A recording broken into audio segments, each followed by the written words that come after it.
জীবন আর মৃত্যুর মধ্যে পার্থক্য কি জানেন? যে জিনিসের কোনো গ্যারান্টি নেই ওইটা হচ্ছে জীবন, আর যেই জিনিসের 100% গ্যারান্টি আছে ওইটা হচ্ছে মৃত্যু।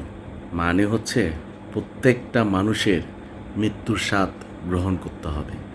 তাহলে আমরা এত কিসের অহংকার, কিসের এত বড়াই? এই যে বাড়ি গাড়ি, আপনি মরার পরে এসব সাথে যাবে না। আপনি মরার পরে শুধু আপনার দেহটাই যাবে। যাদের জন্য এত কিছু করছেন তারা কখনো আপনার কবরে যাবে না।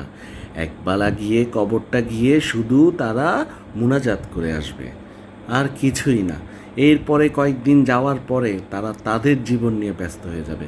কাদের জন্য এত কিছু? তো সময় থাকতে নিজেকে মূল্য দিন, আল্লাহর ওপর নিজেকে সঁপে দিন। একমাত্র আল্লাহই পারে আপনাকে ক্ষমা করতে। বাকি এই দুনিয়াদারি সব বৃথা, ভুলে যান সব। আজকে মূল্যে কাল গত, এটা মাথায় রাখবেন।